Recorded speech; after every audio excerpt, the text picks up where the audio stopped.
안녕하십니까. 이번 시간에는 얼마 전 발표된 쿠팡의 3분기 실적에 대해서 알아보고 실적 발표의 핵심이 무엇이었는지 그리고 앞으로 쿠팡은 어떻게 될 것인지에 대해서 제 생각을 한번 이야기해 보도록 하겠습니다. 쿠팡은 로켓 배송 시작 후 8년 만에 처음으로 분기 흑자를 기록했습니다. 모두가 안 된다는 직매입 이커머스 모델을 가지고 처음으로 흑자를 기록한 거죠. 사실 저도 이렇게 빨리 실적이 개선될 줄은 몰랐습니다. 전체적인 큰 그림으로는 이보다 더 좋을 수 없었습니다. 그럼 어떤 부분이 포인트인지 한번 알아보겠습니다. 쿠팡의 사업 모델은 다른 거 다 떠나서 직매입 구조의 이커머스 유통업체입니다. 그럼 업체 입장에서는 뭐가 제일 중요할까요? 가장 먼저 매출 외형입니다. 전체 이커머스 시장 규모 중 자신의 시장 점유율이 어느 정도인지, 자기가 시장 플레이어 중 어느 위치에 있고 마켓 쉐어가 어떻게 되는지에 따라 바잉 파워를 가지게 됩니다. 이는 결국 물건을 싸게 살 수 있는 거죠. 쿠팡의 매출은 3분기 51억 달러, 6조 8천억 수준으로 전년 대비 27% 증가했습니다. 이 분기당 매출이 6조를 넘어가는 기업이 전년 대비 매출이 27% 증가했다는 것은 쿠팡이 이커머스 1위 사업자임에도 불구하고 3분기 국내 커머스 성장률인 7%를 뛰어넘는 성장률을 기록했다는 의미고, 전체 이커머스 시장에서 쿠팡의 시장 점유율이 증가하는 만큼 다른 플레이어의 점유율은 감소했다는 말입니다. 쿠팡이 이커머스 시장을 장악하고 있고 1위 사업자의 마켓 쉐어가 커지는 만큼 바잉 파워가 높아지고 있다는 의미죠. 그리고 두 번째는 매출 총이익률 개선입니다. 쿠팡의 매출 총이익률 개선은 직매입 이커머스 업체에서 가장 중요한 재고 관리에 성공했다는 의미입니다. 소비재 기업뿐만 아니라 유통업체에서 가장 중요한 것은 자기가 싸게 사온 물건을 재고 손실 없이 비싸게 파는 게 기본 중의 기본입니다. 근데 이게 제일 어렵죠. 쿠팡은 다른 이커머스 업체와 달리 직매입 구조입니다. 이 말은 재고에 대한 손실을 자신이 부담한다는 의미입니다. 이 구조는 태생적으로 셀러와의 협상력에서는 바잉 파워를 앞세워 물건을 싸게 사올 수 있지만 재고에 대한 부담을 질 수밖에 없습니다. 왜 아마존을 제외한 대다수의 이커머스 업체가 직매입을 안 하고 전부 중개 역할만 할까요? 어떻게 해서든 트래픽은 모을 수 있지만 재고 관리가 불가능하기 때문입니다. 한마디로 안 하는 게 아니라 못 하는 거죠. 물건을 팔아 30% 남기더라도 재고 손실이 발생하면 그건 말 그대로 비용입니다. 그리고 재고를 관리하는데 엄청난 투자가 필요합니다. 재고 보관을 위한 창고 설비뿐만 아니라 입하, 분류, 출하까지 모든 과정에서 비용이 발생합니다. 하지만 유통업체가 재고 관리에 성공할 수 있다면 자신이 도매상이 되어 물건을 싸게 가져올 수 있습니다. 제조사 입장에서도 마진이 적더라도 대량으로 정해진 물건을 사려는 바이어가 있다면 싸게 주고 더 많이 만드는 게 훨씬 효율적입니다. 한국 면세점이 그 콧대 높은 명품 브랜드를 팔아서 남기는 GP 마진이 45%입니다. 그럼 쿠팡은 최소 30%는 돼야 정상입니다. 그리고 쿠팡은 다른 회사와 달리 매출 원가에 제품 원가와 물류비를 포함하여 산정합니다. 즉 매출 원가에 물류센터에서 발생하는 인건비, 포장비, 감가상각비 모든 것을 포함시키는 거죠. 즉 매출 원가가 개선되기 시작했다는 것은 물류센터의 효율성이 개선되기 시작했다고 볼 수 있습니다. 지금 쿠팡은 전국의 물류 거점에 100개 이상의 물류센터를 짓고 인구 70%가 쿠팡 물류센터에서 10km 이내에 거주하고 있습니다. 물류센터 다 짓고 세팅이 다 끝난 상황이죠. 지난 7년 동안 쿠팡이 전국 물류센터 구축에 수십억 달러를 투자할 때 모두들 안 된다고 했었죠. 이제 쿠팡의 물류 인프라는 축구장 500개 크기입니다. 유통업체 중 이제 이러한 인프라를 갖출 수 있는 업체는 없습니다. 재고 관리와 물류 인프라 구축에 대한 효과는 매출 총이익률로 나타나고 있습니다. 3분기 매출 총이익률은 24.2%로 전년 대비 8% 개선되었고 전 분기 대비 1.3% 개선됐습니다. 프로덕트 커머스 부문에서 강력한 매출 총이익률 확대 추세를 이어갔습니다. 연간으로 7.2%, 분기별로 1.5% 이상 증가해서 3분기 24.6% 매출 총이익률을 기록했죠. 이는 기술, 인프라, 자동화, 공급망 최적화 등에 기인하는 겁니다.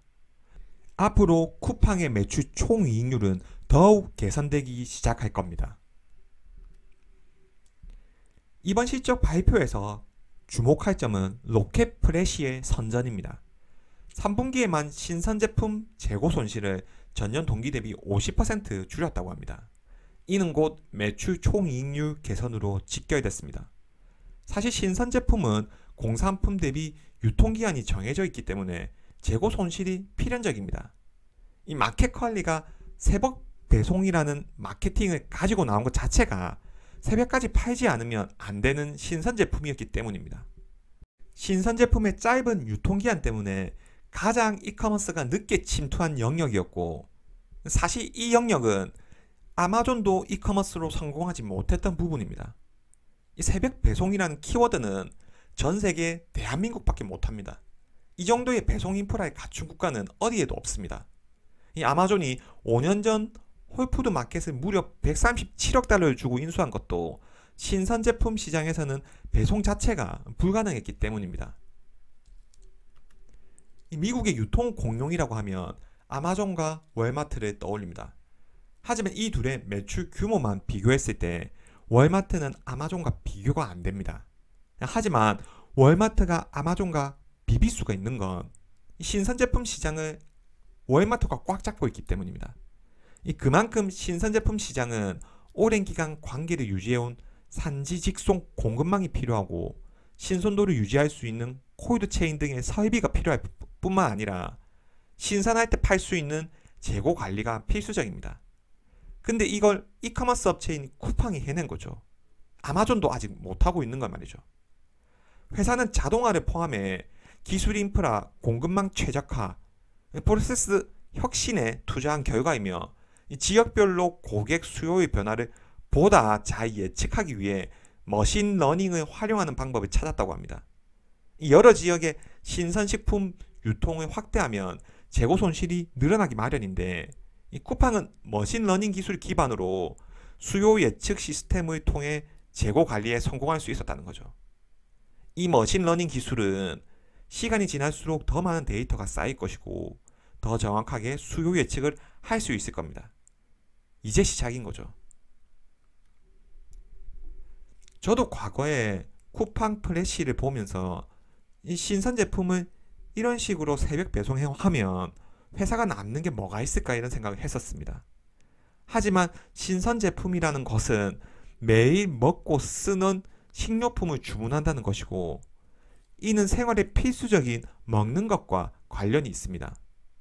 쿠팡 플래시 첫 주문에서 쿠팡은 적자가 나겠지만 우리가 매일 먹고 쓰는 식료품은 어떻게 보면 거의 루틴화입니다. 일주일에 먹을 우유 2리터, 요플레 한 묶음, 과일 2종류 등 그 지역의 가족 구성원에 따른 식습관이 데이터로 쌓이면 지역에 따라 필요한 재고가 데이터화가 가능한 거죠. 특히 대한민국은 지역에 따라 인구 구성비가 상당히 유사합니다. 이 신선 식품까지도 이커머스화가 가능한 거죠. 반면 이마트는 갈수록 설 자리를 잃어가고 있습니다. 쿠팡의 시장 점유율 상승은 경쟁사들의 점유율 하락으로 직결됩니다. 그리고 이마트는 신선식품에서 우위를 바탕으로 쿠팡과 정면승부를 위해 이베이 코리아를 인수했었습니다. 이 둘의 경쟁에서 갈수록 격차는 벌어지고 있습니다. 이마트의 이커머스는 손을 댈수록 적자 규모가 커져가고 자신의 주요 무대였던 신선식품까지도 쿠팡에게 뺏기고 있습니다. 사실 쿠팡은 쿠팡 플래시로 돈을 벌 생각은 없습니다.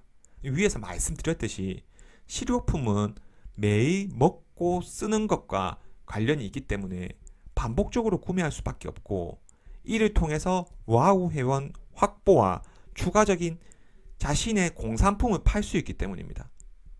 수만 가지 제품을 갖춘 쿠팡 입장에서는 얼마나 많은 트래픽을 확보하는가, 이게 관건입니다. 하지만 새벽 배송의 또 다른 플레이어인 마켓컬리는 정반대입니다. 마켓컬리는 새벽 배송이라는 가장 고비용, 저마진 상품군으로 승부수를 띄웠지만 추가적으로 팔 수 있는 제품이 제한적입니다. 신선식품은 유통기한이 정해져 있기 때문에 공급자 입장에서는 얼마나 많은 제품을 적시에 팔 수 있는지가 가장 중요합니다. 앞으로 쿠팡의 신선식품 매출이 커지면 바잉 파워도 커질 수밖에 없을 겁니다. 쿠팡 프레시 성장은 곧 활성 고객 증가로 이어졌습니다. 활성 고객은 전년 대비 7% 증가했습니다. 이 프로덕트 커머스의 활성 고객은 더욱 빠르게 성장했죠. 활성 고객단 순이익은 전년 대비 19%, 전 분기 대비 7% 증가하여 고객 참여도가 높아졌습니다. 이 쿠팡을 이용하는 고객이 더 많이 사기 시작했다는 거죠. 이는 쿠팡을 사용하는 사람은 다른 이커머스를 이용하는 것보다 쿠팡을 선호한다는 말입니다. 쿠팡은 강력한 풀피먼트 경쟁력을 기반으로 오픈마켓 서비스를 강화한다고 했습니다. 올해 3분기 쿠팡 입점 소상공인은 전년 대비 25% 증가했으며 매출 성장률도 전년 대비 140% 증가했습니다. 전년 15만 7천여 명 수준이었던 소상공인 파트너 수가 현재 20만 명에 육박합니다. 이 쿠팡의 오픈마켓 거래 금액이 올해 30% 이상 성장이 예상되고, 이러한 추세가 이어진다면 수수료 베이스인 오픈마켓 거래 금액으로 쿠팡의 매출 총이익률은 더욱 개선될 겁니다. 이번 3분기 실적에서 제가 영업이익에 대한 언급을 드리지 않는 이유는 이익은 크게 중요하지 않다고 생각하기 때문입니다. 이커머스는 매출 확대를 통해 마켓 쉐어를 넓혀가고 바잉 파워를 갖추어 나가면서 시장을 장악하는 게 핵심입니다. 그리고 쿠팡은 이커머스 유통업체가 해야 하는 이상적인 방향으로 가고 있습니다. 이 쿠팡은 현금이 없는 회사가 아니기 때문에 어느 유통업체보다 영업을 잘하고 있기 때문에 흑자는 크게 중요하지 않습니다.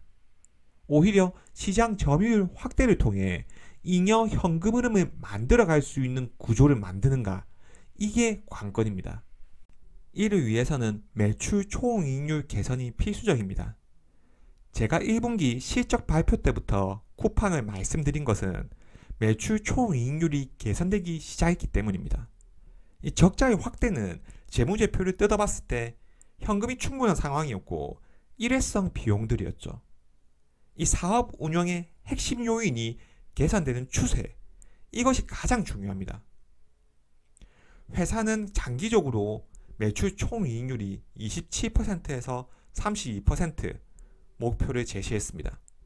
분기당 6조 이상의 매출을 하는 기업이 사실 매출 총이익률을 1% 개선하는 것도 놀라운 일입니다.